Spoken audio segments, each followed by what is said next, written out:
पित्त है, फिर गुल्म है, ऐसे ही इधर अध्यायों का पैटर्न चलेगा। तीसरे अध्याय से पहले ज्वर का वर्णन है, फिर रक्त पित्त है, तो 8 अध्याय तक सेम निदान स्थान के जो क्रम है उसी क्रम में यहाँ पे अध्याय बताए जाएंगे। ठीक है। अब यहाँ पे मेन पॉइंट ये है कि चिकित्सा जब हम पढ़ रहे हैं तो चिकित्सा में हम किस तरीके की अप्रोच रखेंगे, किस तरीके से अध्यायों को पढ़ेंगे और यहाँ पे किस प्रकार के क्वेश्चन आते हैं, सबसे पहले ये क्लियर कर देती हूँ मैं आपको। तो देखिए, सबसे पहले तो व्याधि के प्रकार और किस तरीके से वह उत्पन्न हुई है, किसको कहा जाता है, संप्राप्ति क्या होती है। तो मेनली ये चैप्टर सबसे पहले इन चीजों पर डिफाइन किया जाएगा कि जैसे सपोज टू बी ज्वर है, तो ज्वर किसको कहते हैं, प्रकृति पे इसकी सबसे पहले उत्पत्ति किस तरीके से हुई थी, क्या इसका प्रभाव होता है, क्या कारण होते हैं, कितने प्रकार का ये होता है, क्या संप्राप्ति इसकी होती है। तो सबसे पहले ये बताया जाएगा। उसके बाद पूरा कारणों को, संप्राप्ति को, इन सब चीजों को बताने के बाद इसकी चिकित्सा प्रारंभ की जाएगी। तो हम चैप्टर्स जो है वो मेनली दो पार्ट में पढ़ेंगे, एक तो प्रकार वगैरह हम पढ़ रहे हैं, दूसरा हम चिकित्सा पढ़ रहे हैं। ठीक है।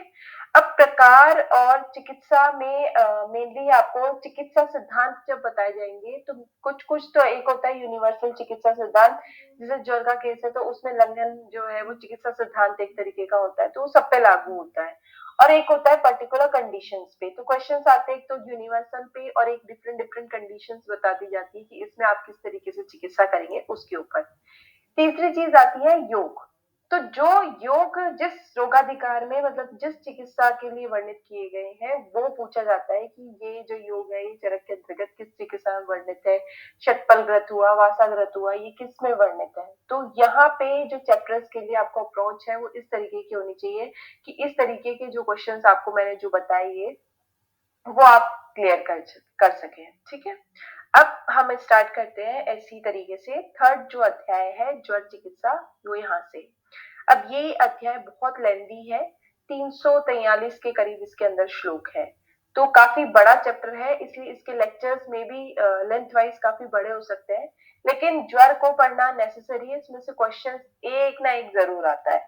तो ये अध्याय उस तरीके से बहुत इंपॉर्टेंट है। दूसरी चीज, एक चीज हमेशा अपने माइंड में रखिए, ये जो चरक है ये चिकित्सा में सबसे श्रेष्ठ मानी गई है ना। चरक को चिकित्सा में सर्वोपरि माना गया है। तो एक्चुअली में अगर आप इस क्लिनिकल पॉइंट ऑफ व्यू से इसको अच्छे से पढ़ेंगे तो आपका क्लिनिकल पार्ट भी बहुत स्ट्रांग होता है, क्योंकि कुछ कंसेप्ट ऐसे हैं इसमें बता रखे हैं जो आप फील्ड में कभी जाएंगे तो आपको फेस करने को मिलेंगे, तो वहां पे आप इन चीजों को लागू करके चिकित्सा कर सकते हैं। तो एक अप्रोच अपनी उस तरीके की भी रखिएगा कि हम चिकित्सा के पॉइंट ऑफ व्यू से भी इसको पढ़े, बिकॉज अप्रोक्सीमेटली है तो आप चिकित्सक ही। तो दोनों तरीके से हम इन चैप्टर्स को डील करेंगे। ठीक है। तो सबसे पहले विमर्श में आ जाइए। जो ये अध्याय स्टार्ट हो रहा है, तीसरे नंबर का श्लोक है, इससे पहले विमर्श दे रखा है। ठीक है। विमर्श में लिख रखा है कि जो ज्वर शब्द का प्रयोग रोग के पर्याय के रूप में हुआ, मतलब जब हमने निदान स्थान पढ़ा था तब रोगों के जो पर्याय थे वो जैसे तत्र व्याधि आमयो गद आतंको यक्ष्मो ज्वरो विकारा रोग इति अर्थ आंतरम, मतलब ये अर्थ अंतर मतलब पर्याय बताए गए थे रोग के। तो ज्वर जो है वो रोग का पर्याय भी होता है। अगर मॉडर्न के पॉइंट ऑफ व्यू से देखें तो मॉडर्न ने ज्वर को अलग से व्याधि नहीं बताया, अलग से डिसीज नहीं बताया, ये सिम्टम्स के फॉर्म में लिया है। तो उनका एक ब्रॉड एक्सपेक्ट्रम क्राइटेरिया ये है कि शरीर में अगर इन्फेक्शन है कहीं ना कहीं तो उसका एक सिम्टम होता है टेम्परेचर राइज होना, मतलब फीवर आना, लेकिन यहाँ पे व्याधि के फॉर्म में बताया गया है ये, तो ज्वर जो है वो व्याधि का पर्याय भी होता है। ठीक है। थर्ड नंबर की कोटेशन पढ़िए, इसमें लिखते हैं वी ज्वरम। वी ज्वरम मतलब जो ज्वर को दूर करने में समर्थ हो या जो खुद स्वस्थ हो, तो ये पुनर्वसु आत्रे के लिए लिखा गया है।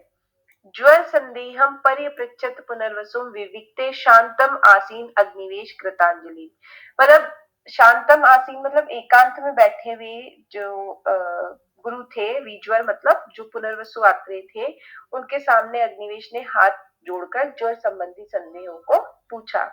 तो क्वेश्चन उनके क्या क्या थे अग्निवेश के, देह इंद्रिय मनस्तापी सर्व रोग अग्रजो बलि, कि जो देह और इंद्रिय और मन में ताप उत्पन्न कर दे सभी रोगों में अग्रय जो माना गया है, जो कि बलवान होता है। ज्वरा प्रधानाम रोगाणाम उक्तो भगवता पुरा, आपने ऐसा बताया था कि इस तरीके से ज्वर जो है वो सभी रोगों में प्रधान होता है। तस्य प्राणी सपत्नस्य ध्रुवस्य प्रलोदय। सपतन मतलब जो प्राणी के पतन के समय, ध्रुव मतलब जन्म के समय, प्रलय और उदय दोनों समय शरीर में प्रकट होता है।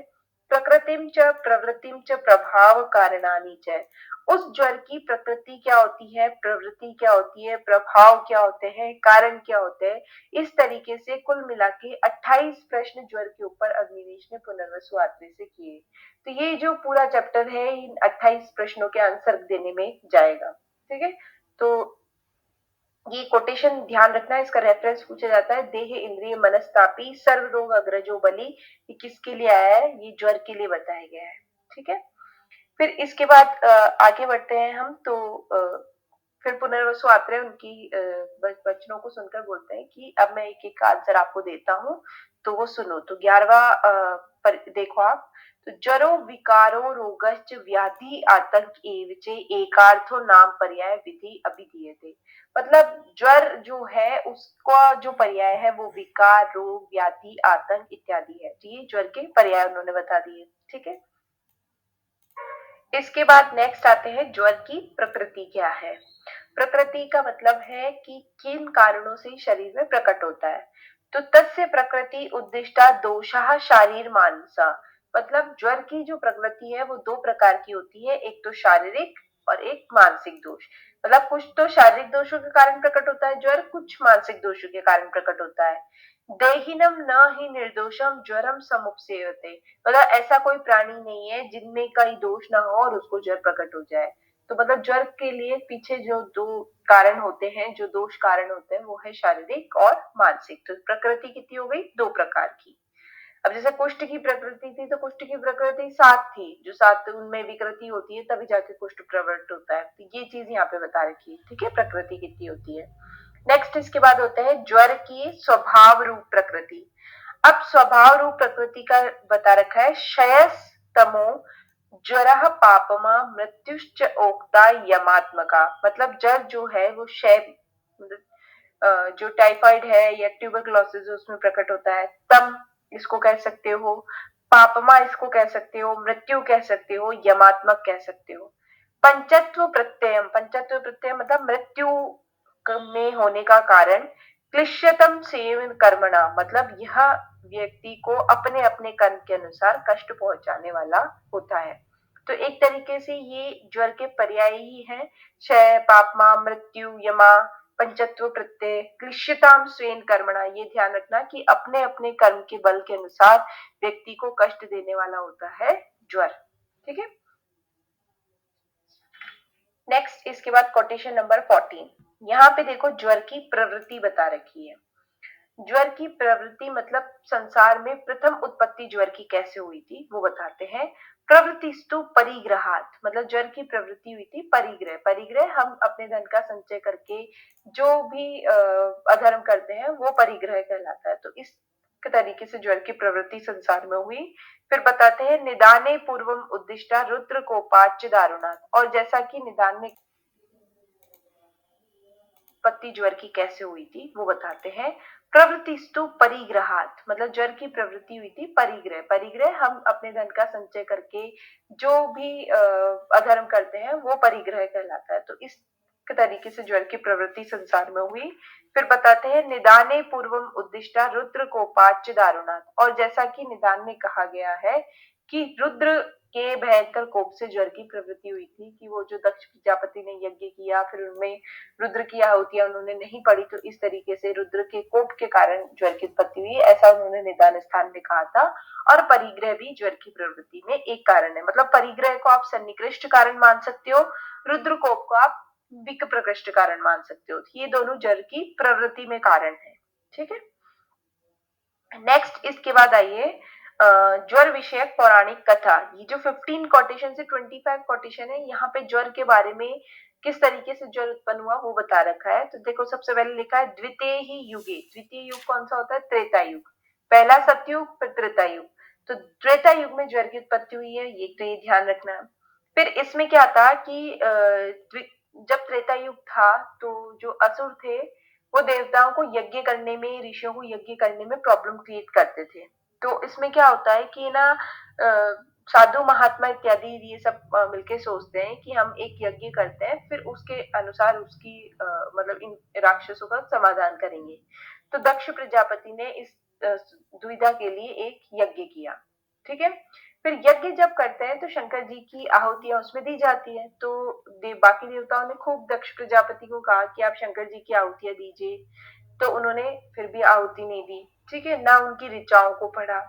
तो इस तरीके से जब ये जो यज्ञ चल रहा था, तो इस नियम उल्लंघन को देखकर शंकर जी को जब इस चीज का पता चला, तो उनको क्या है, बहुत ज्यादा क्रोध प्रकट हुआ। और उनके क्रोध की अग्नि के स्वरूप एक वीरभद्र नामक बालक की उत्पत्ति हुई। मतलब उनके क्रोध का एक रूप था जिसको वीरभद्र नाम दिया गया है। और वो क्रोध रूप कैसा था, देखो कोटेशन नंबर 23 पे देखो लिखा है, शिवम शिवाय भूतानाम स्थितिम गिरात्वा कृतांजलि विद्या भस्म प्रहण त्रिशिरा नवलोचन, तीन शिर वाला, नौ लोचन वाला, ज्वलाम आकुलो जिसके मुंह से ज्वाला निकल रही हो, रौद्र मतलब बहुत ज्यादा क्रोध के स्वरूप का, ऋस्व जंगा जिसकी जंगा ऋस्व और उधर भी ऋस्व हो, इस तरीके के स्वरूप वाला वीरभद्र उत्पन्न हुआ। ठीक है। तो इससे क्या हुआ कि ना यज्ञ विध्वंस हुआ। और फिर जब देवताओं ने शंकर जी को क्षमा याचना करी, जब उनके सामने हाथ पैर जोड़े, तब शंकर जी शांत हुए। तो शंकर जी ने आदेश दिया कि अब इस तरीके से मेरा जो क्रोध स्वरूप ये उत्पन्न हो रखा है, तो ये संसार में लोगों को ज्वर उत्पन्न करेगा, जो भी अधर्म या इस तरीके की चीजें किया करेगा। तो लास्ट में वो बोलते हैं, जन्म आदो निधने तो त्वम अपचारेंतींशु ज्वर, मतलब जो भी अपचार करेगा जन्म की आदि में और अंत में, मतलब जब भी व्यक्ति उत्पन्न होगा और अंत होगा तब तो ज्वर उत्पन्न होगा ही, साथ में जब जब वो अपचार करेगा तो ये ज्वर जो है वो मनुष्य को प्रताड़ित करेगा। तो इस तरीके से ज्वर की उत्पत्ति हुई। तो इसमें ये ध्यान रखना, जो जो चीजें मैंने आपको बताई है, अगर इस पे कोटेशन आती है तो बिल्कुल आपको क्लियर हो जाएगा ये चीज। ठीक है। नेक्स्ट इसके बाद आ जाइए पेज नंबर 98 पे, कोटेशन नंबर 26। इसमें देखिए ज्वर का प्रभाव। तो ज्वर का प्रभाव बताते हैं, संतापः स अरुचि स तृष्णा स अंगमर्दो हृदय व्यथा। मतलब ज्वर जब होता है शरीर में, तब आप फील कीजिए अपने शरीर में क्या होता है, ताप उत्पन्न होता है, अरुचि, कुछ भी खाने की इच्छा नहीं होती है, बार बार प्यास लगती है, पूरे बॉडी में एक होने लग जाता है, हृदय व्यथा मतलब हृदय व्याकुल हो जाता है। तो ये ज्वर प्रभाव, ये ज्वर का प्रभाव है कि किस तरीके से शरीर में ज्वर प्रकट होता है, वो चीज ये है। जन्म आदे निधन च महत्तम, जन्म के आदि में और निधन के टाइम में, महत्तम मतलब बहुत बड़ा मोह को उत्पन्न करने वाला यह ज्वर होता है। प्रकृति प्रवृत्ति प्रभावश्च प्रदर्शित है। तो इस तरीके से मैंने ज्वर की प्रकृति बता दी। प्रकृति क्या बताई थी, शारीरिक और मानसिक। प्रवृत्ति परिग्रह और रुद्रकोप से, और ये प्रभाव, प्रभाव क्या हो गया, संतापश्च अरुचि तृष्णा स अंगमर्दो हृदय व्यथा। तो ये ज्वर का प्रभाव होता है। ये कोटेशन ध्यान रखना, ये कोटेशन डायरेक्ट पूछ ली जाती है, फिर ऑप्शंस आते हैं कि ये प्रकृति है, प्रवृत्ति है, प्रभाव है, क्या है। तो आप कंफ्यूज नहीं होना, ये ज्वर की प्रभाव है। ठीक है। फिर ज्वर के कारण, तो जो निदान स्थान में 8 कारण बताए थे, वातज, पित्तज, कफज, द्वंद्वज और सन्निपातज और आगंतुज, वो ही 8 कारण ज्वर को उत्पन्न करने में रीजंस होते हैं। ठीक है। फिर आते हैं नेक्स्ट ज्वर के पूर्व रूप। तो 28 29 कोटेशन देखिए ध्यान से। इसमें लिखते हैं, आलस्य नयने मतलब शरीर में आलस होना, नयने अस्त्रे नैन से आंसू आना, जृंभणम जमाई आना, गौरवम गुरुता आना, क्लम मतलब कुछ कार्य करने की इच्छा ना होना, ज्वलन आतप वायु अंबु भक्ति द्वेष अवनिश्चित, मतलब कभी आपको ज्वलन होना, कभी धूप में, कभी वायु में, कभी पानी में बैठने की इच्छा होना, कभी इन्हीं चीजों से द्वेष हो जाना। ठीक है। अविपाक, अन्न का पचना ही नहीं, आस्य वैरस से मुंह का स्वाद बिगड़ जाना, हानिश्च बल वर्णयो, बल और वर्ण की हानि होना, शीलम वैकृतम अल्पम मतलब जो व्यक्ति का शील है या स्वभाव है, वो स्वभाव में कुछ विकृता आ जाना, मतलब कुछ चेंज हो जाना, ये सब ज्वर के पूर्ण रूप है। और ये सब लोग जानते हैं, फीवर आने के टाइम पे इसी तरीके से आलसी हो जाता है, पूरी बॉडी में एक होता है, बार बार जम्भाई आती है, कुछ भी काम में मन नहीं लगता है। तो ये सब जो है, ये ज्वर के पूर्व रूप यहाँ पे बताए रखे हैं। तो इसमें कोटेशन में से कुछ भी चीज आ जाए, जैसे आपको ये आ गया, अविपाक आस्य वैरस से हानिश्च वर्ण वल्लियो, तो ये ध्यान रखना कि ज्वर के पूर्व रूप के अंतर्गत है। ठीक है, अब ये पढ़ोगे 2-3 बार तो आपको खुद ऐसे फील करो इनको सिम्टम्स सोच के कि ज्वर आता है तब किस तरीके से लगता है, तो इजीली आपको रिमेम्बर रह जाएगा ये चीज। ठीक है, नेक्स्ट इसके बाद आ जाइए ज्वर का अधिष्ठान। अधिष्ठान मतलब जिस जगह वो प्रकट होगा। तो जो क्योंकि कारण दो है कि शारीरिक और मानसिक, तो अधिष्ठान भी दो ही होंगे, शरीर और मन। तो लिखते हैं केवलम समनस्कम जो ज्वर शरीर अधिष्ठानम उच्यते शरीरम। ज्वर मन के साथ संपूर्ण शरीर में होता है, इसलिए शरीर और मन ये दोनों ज्वर के अधिष्ठान है। ठीक है, फिर नेक्स्ट इसमें लिखते हैं ज्वर का बल और काल। तो जो काल के अनुसार ज्वर होता है ये अपन ने पहले ही निदान स्थान में पढ़ लिया था कि जैसे वात का काल है ना, पित्त का काल है, मध्यम दिन का काल है, मध्यम रात्रि का काल है, तो उस टाइम पे आता है। या जो ऋतु के अनुसार जो पित्त वाली ऋतु है उसमें आता है, तो वो ये सब बल और काल के अनुसार ज्वर था जो निदान स्थान में पढ़ चुके हैं। फिर नेक्स्ट 31 कोटेशन में लिखते हैं ज्वर का आत्मलक्षण। आत्मलक्षण का मतलब कार्डिनल सिम्टम। ऐसा कौन सा सिम्टम है जो जितने प्रकार के ज्वर होंगे उसमें कार्डिनल रहेगा, सब में प्रकट रहेगा। तो वो बताते हैं ज्वर प्रत्यात्मिका लिंगा संतापो देह मानस। मतलब ज्वर का जो ये कार्डिनल सिम्टम है, प्रत्यात्म लक्षण है, वो क्या है? संताप होना। अब संताप देह में भी हो सकता है और मन में भी हो सकता है। ज्वरेण अविष्यता भूतम न ही किंचित तप्यते। तो ऐसा कोई भी प्राणी नहीं है जिसमें संताप न हो और ज्वर उत्पन्न हो जाए। तो ज्वर का जो कार्डिनल सिम्टम होता है वो क्या होता है? संताप। तो हम वैसे भी फीवर कैसे बोलते हैं कि टेम्परेचर राइज होना फीवर मानते हैं, केवल इतनी सी एक रिक्वायरमेंट होती है। तो इसलिए प्रत्यात्म लक्षण जो बोला है ज्वर का वो लिखा है संताप। नेक्स्ट इसके बाद आता है ज्वर के भेद और लक्षण। अब ये बहुत ज्यादा इंपॉर्टेंट है, इसमें काफी टाइप दे रखे हैं कि ज्वर का विधि भेद इतने होते हैं, है ना। ज्वर शरीर में प्रकट जो होता है उस तरीके से, ज्वर के काल बल के अनुसार भेद। तो क्या है कि ज्वर के डिफरेंट डिफरेंट टाइप के अनुसार भेद दे रखे हैं, तो क्वेश्चन उस पे आता है ना तो आप कंफ्यूज होते हैं, इसलिए इसको ध्यान से पढ़ना। सबसे पहले देखो लिखा है द्विविधो विधि भेदेन ज्वर शरीर मानस। मतलब विधि भेद से, विधि मतलब बॉडी के पार्ट जिसमें ये उत्पन्न होगा उसके भेद से ज्वर दो प्रकार का होता है, एक तो शारीरिक और एक मानसिक।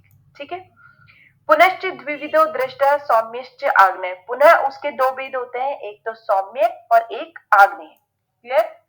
नेक्स्ट इसके बाद अंतर्वेगो बहिर्वेगो द्विविधः पुनर्उच्यते। फिर दो प्रकार का होता है, अंतर्वेग से कि अंदर की तरफ वेग आ रहा है, और बहिर्वेग से। ठीक है, प्रकृतो विकृतश्चैव साध्य असाध्यश्च एव च। जो प्राकृतिक और वैकृत, ये जो ज्वर है ये ज्वर के निमित्त भेद होता है कि ज्वर प्राकृतिक है या वैकृत है। ठीक है, नेक्स्ट आता है साध्य असाध्य। तो वो किस तरीके की साध्य असाध्यता है उसके भेद से भी ज्वर दो प्रकार का हो गया, या तो साध्य होगा या असाध्य होगा। तो ये दो भेद कौन कौन से हो गए? एक तो विधि भेद शारीरिक और मानसिक, सौम्य आग्नेय हो गया, अंतर्वेग बहिर्वेग हो गया, निमित्त भेद हो गए प्राकृतिक वैकृतिक, साध्य साध्यता के अनुसार दो हो गए साध्य और असाध्य। क्लियर, ये दो दो का क्राइटेरिया हो गया। इसके बाद नेक्स्ट देखिए, यहाँ लिखते हैं पुनः पंचविधो दृष्टो दोष काल बल अबलात्। मतलब पुनः 5 प्रकार का ज्वर होता है दोष काल के बल के अनुसार। तो वो 5 प्रकार का ज्वर कौन सा बताया है? संतत सतत अन्यदुष्क तृतीयक और चतुर्थ। तो ये 5 प्रकार का काल बल के अनुसार ज्वर होता है, संतत सतत अन्यदुष्क तृतीयक और चतुर्थ। ठीक है, फिर नेक्स्ट बताते हैं पुनः आश्रय भेदेन धातुना सप्तदा मद। पुनः आश्रय भेद से ज्वर जो होते हैं वो 7 धातुओं के भेद के अनुसार 7 प्रकार का होता है। मतलब रस धातुगत, रक्त धातुगत, इस तरीके से आश्रय भेद से ज्वर कितने प्रकार का हो गया? 7 प्रकार का। भिन्न कारण भेदेन पुनर्अष्टविधो ज्वर। और कारण, क्योंकि ज्वर के 8 कारण बताए गए हैं, तो कारण भेद से जो ज्वर है वो पुनः 8 प्रकार का हो जाता है, वातज पित्तज कफज द्वंद्वज सन्निपातज और आगंतुज। तो इस तरीके से ज्वर जो है वो डिफरेंट डिफरेंट भेद आपको बता दिया। अब जैसे आपके पास क्वेश्चन आता है कि ज्वर के आश्रय भेद कितने हैं, तो वो 7 होते हैं। तो ये पैरा जो है वो थोड़ा सा ध्यान से पढ़ना, ये कई बार इस पे क्वेश्चंस आ जाते हैं, पूछते हैं कि इस प्रकार से भेद बताइए। ठीक है, नेक्स्ट इसके बाद आइए 36 नंबर क्वेश्चन पे। यहाँ पे सबसे पहले जो विधि भेद से ज्वर था शारीरिक और मानसिक, उसके लक्षण बता रखे हैं। शारीरो जायते पूर्वम देहे, मतलब शारीरिक ज्वर पहले शरीर में होता है, मनसी मानस है, और मानसिक ज्वर पहले मन में उत्पन्न होता है, मतलब पहले वो इसमें उत्पन्न होता है, फिर डिफरेंट दोषों के हिसाब से वो कन्वर्ट हो सकता है मन में, और मन वाला कन्वर्ट हो सकता है शरीर में।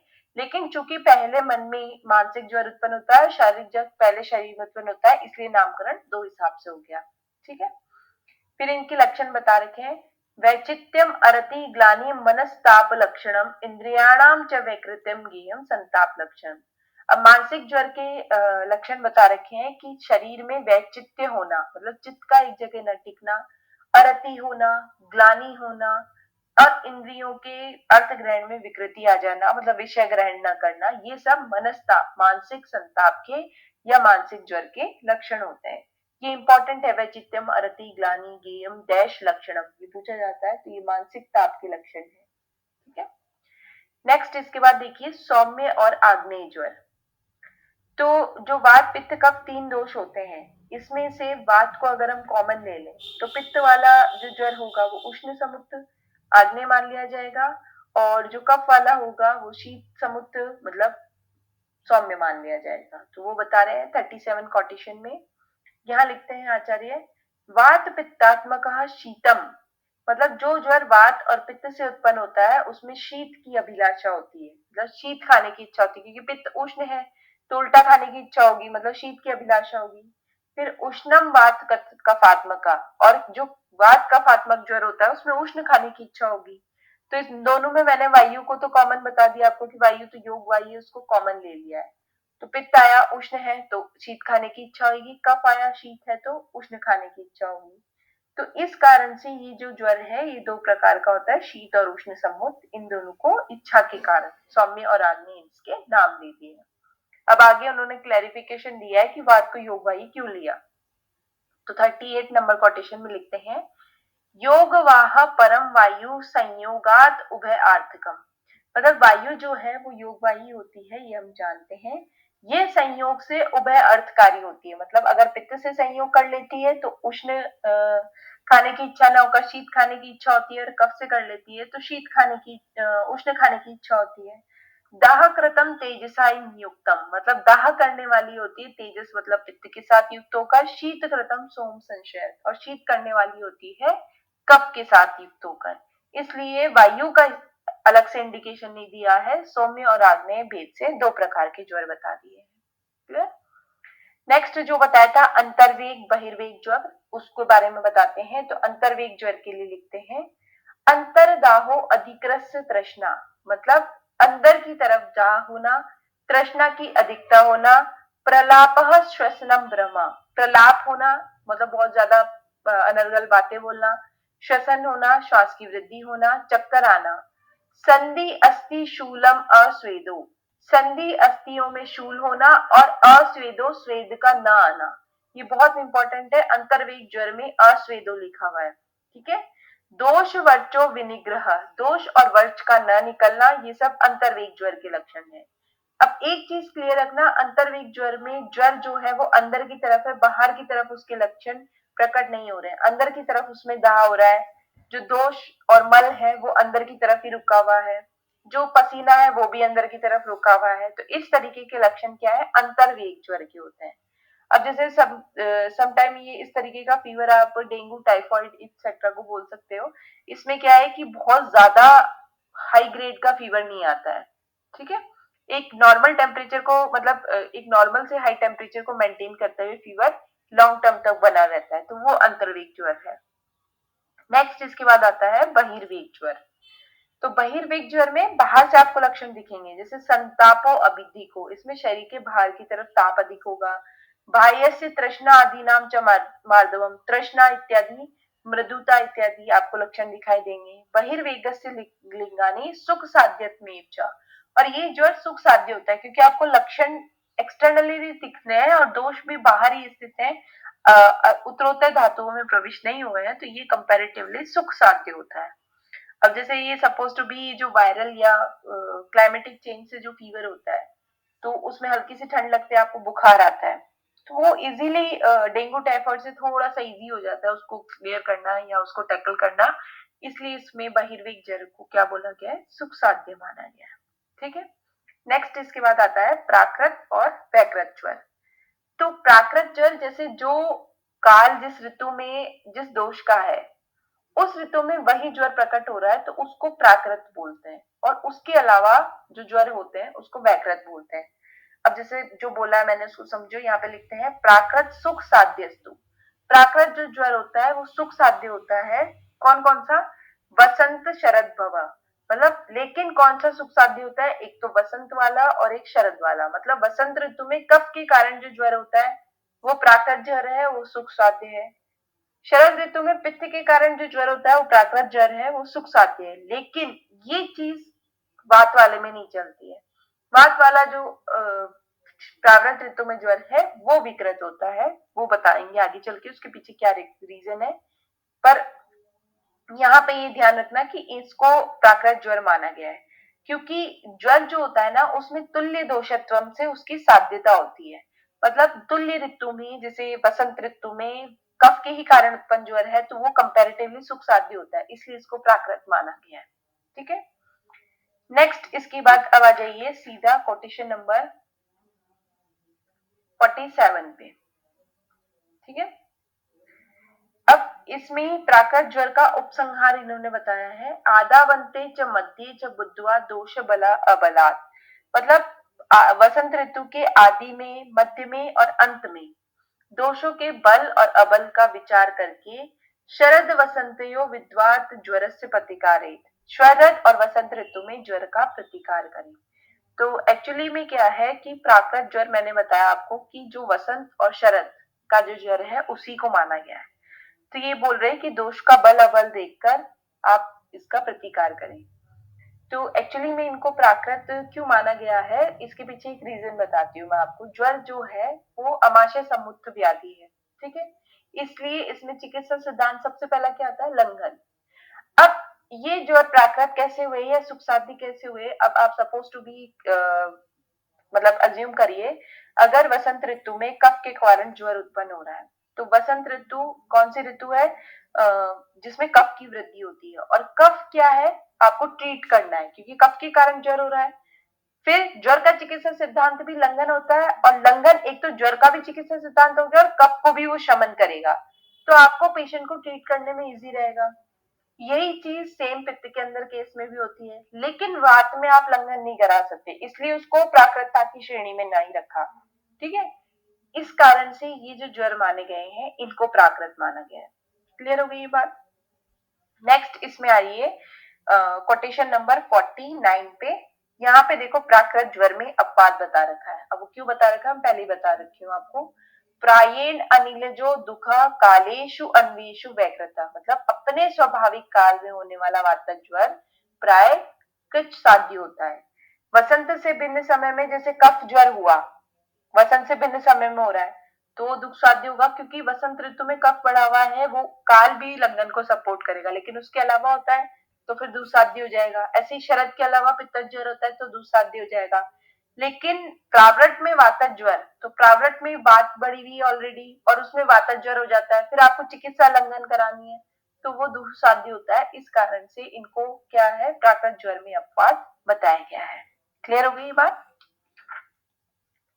अब नेक्स्ट इसके बाद आइए कोटेशन नंबर 50 पे। यहाँ पे लिखते हैं बलवत स्व अल्प दोषीषु ज्वर साध्यो अनुपद्रवा। मतलब साध्य ज्वर कौन सा होता है उसको बताते हैं कि जो रोगी बलवान हो, बलवत रोगी बलवान हो, अल्प दोषीषु दोष जिसमें अल्प हो, अनुपद्रव जिसमें कोई उपद्रव ना हो, ऐसा ज्वर साध्य होता है। तो ये सब इजी कंसेप्ट है, इसको हम जानते ही हैं। अब इसके नीचे जो विमर्श है ना, विमर्श की लास्ट लाइन देखो, इसमें लिखा है कासो मूर्छा अरुचि छर्दी तृष्णा अतिसार विग्रह हिक्का श्वास अंगमर्दश्च ज्वर से उपद्रवादश। तो ये ज्वर के 10 उपद्रव बताए गए हैं। तो अगर क्वेश्चन आपके पास आ जाए कि ज्वर के कितने उपद्रव होते हैं तो ये ध्यान रखना 10 उपद्रव हैं ज्वर के। ठीक है, नेक्स्ट इसके बाद बताते हैं असाध्य ज्वर के लक्षण।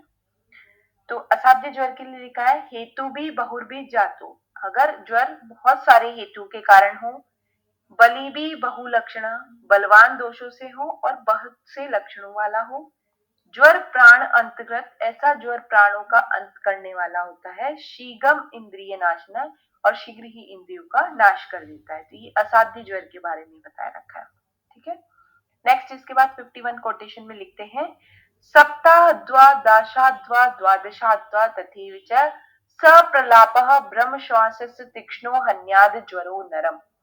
अब इसको एक्चुअली में टीका के फॉर्म में आपको पढ़ना चाहिए। एक्चुअली में टीका जब पढ़ोगे तो वहां पे बता रखा है कि वातिक ज्वर 7 दिन में, पैतिक ज्वर 10 दिन में और कफत ज्वर 12 दिन तक रहता है। और इसमें यदि वात में क्या होता है, प्रलाप हो जाए, पित्त में अगर भ्रम हो जाए और कफ में अगर श्वास हो जाए और ज्वर का वेग भी तीव्र हो तो ये या तो मनुष्य को इतने दिनों में मार देता है या फिर वो साध्य हो जाता है। ठीक है, तो ये जो लक्षण बता रखे हैं इसमें एक तो ध्यान रखना, वात पित्त कफ का काल कितना होता है, 7, 10 और 12। ठीक है, और इसमें लक्षण कौन कौन से होते हैं, प्रलाप वात का है, भ्रम पित्त का है और श्वास कफ का है। क्लियर हो गई ये बात। अब दूसरी चीज ये है कि ये जो टाइमिंग है ये इस तरीके से क्यों दिया गया है। तो एक चीज इसमें आपको ध्यान रखनी है कि जैसे वात बढ़ती है तो वात बढ़ने का कैरेक्टर क्या है, प्रलाप होना। ठीक है, तो वो प्रलाप का वेग जब भयंकर हो जाएगा तो वो 7 दिन के अंतर्गत या तो मनुष्य को मार डालेगा या फिर वो ठीक हो जाएगा। फिर पित्त के कारण जब आपने ब्रह्म पढ़ा था तो ब्रह्म का रीजन बताया था, रज पित्त अनिलात भ्रमा, मतलब रज पित्त और वायु के कारण भ्रम होता है। तो पित्त एक बहुत बड़ा मेजर रीजन होता है भ्रम को उत्पन्न करने में, इसलिए पित्त का कितने दिन बताया, 10 दिन। और कफ वाला बताया है 12 दिन। क्योंकि बात जो है वो कैसा दोष है, चलायमान दोष है, तो इसलिए शरीर को जल्दी छोड़ेगा, तो 7 दिन इसका। फिर इससे पित्त थोड़ा मतलब जो चलायमान की अगर स्थिति लाए तो पित्त जो है वो वात से कम चंचल है। ठीक है, तो इसलिए सेकंड नंबर पित्त का लिया गया 10। और कफ जो है वो बिल्कुल स्थिर है इसलिए वो 12 दिन में जोड़ेगा। तो ऐसे भी इसको ध्यान में रख सकते हैं, अगर कभी ऐसा महसूस हो जाए कि ना वात का 12 दिन है तो ये लॉजिक से ध्यान रखना कि वात ज्यादा चल धातु है तो वो जल्दी छोड़ेगी तो 7 उसमें आएगा, कफ स्थिर है तो वो देरी से छोड़ेगी तो 12 उसमें आएगा। ठीक है, नेक्स्ट इसके बाद 52 कोटेशन में एक और असाध्य लक्षण, कुछ इंद्रिय स्थान का कंसेप्ट लेके यहाँ पे बता रखा है, ज्वर क्षीणस्य, मतलब क्षीण व्यक्ति को अगर ज्वर हुआ हो, शून्यस्य शोथ युक्त अगर व्यक्ति हो, गंभीरो दीर्घ रात्रि का, दीर्घ रात्रि का मतलब दीर्घ काल तक अगर ज्वर व्यक्ति में रह रहा हो, असाध्यो बलवान, तो वह ज्वर असाध्य होता है। और ऐसा ज्वर जो बलवान व्यक्ति को भी उत्पन्न हुआ हो लेकिन केश सीमंत कृत, जिसके केश में अकस्मात मांग निकल गई हो, वह असाध्य होता है। तो ये हमने इस इंद्रिय स्थान में भी पढ़ा था कि जिसमें केशों में सीमंत बन जाता है वो ज्वर के जो लक्षण होते हैं वह असाध्य होता है। और यहाँ पे शून मतलब शोथ युक्त और दीर्घ रात्रि का मतलब दीर्घ काल तक रहने वाला जो ज्वर है और गंभीर लक्षणों वाला है, जैसे अंतर्वेग आप इसको मान सकते हो, तो वो असाध्य होता है। ठीक है, तो ये साध्य असाध्यता यहाँ पे बता दी है। अब यहाँ तक हमने पढ़ा है जो इस तरीके से होती है, ज्वर की प्रकृति क्या होती है, ज्वर की प्रवृत्ति क्या होती है, प्राकृतिक ज्वर किसको कहते हैं, प्राकृतिक ज्वर में अपवाद क्या होता है, ठीक है, अंतर्वेग क्या होता है, बहिर्वेग क्या होता है, सौम्य क्या है, आग्नेय क्या है, शारीरिक क्या है, मानसिक क्या है, ज्वर के डिफरेंट टाइप के भेद क्या होता है, ज्वर का आत्म लक्षण क्या होता है, पूर्व रूप क्या होता है, प्रभाव क्या होता है शरीर के अंदर, किस तरीके की से ज्वर की उत्पत्ति शरीर मतलब इस धरती पे त्रेता युग में हुई थी। ठीक है, परिग्रह से रुद्रकूप से जो ज्वर की प्रवृत्ति है वो शरीर में बता रखी है, ज्वर के पर्याय यहाँ पे बता रखे हैं। और ये देखा था कि पूरा चैप्टर 28 प्रश्नों पे बेसिस है। ठीक है, तो यहाँ पे इस चैप्टर का फर्स्ट पार्ट हम फिनिश करते हैं, इसके बाद में विषम ज्वर, संतत सतत इत्यादि के बारे में और जो धातुगत ज्वर है वो सेकेंड लेक्चर में कवर करेंगे हम। तो यहाँ तक एक बार ज्वर के बारे में इतना पार्ट आप कवर कीजिए, फिर नेक्स्ट पार्ट हम सेकेंड लेक्चर से स्टार्ट करेंगे। Okay, thank you.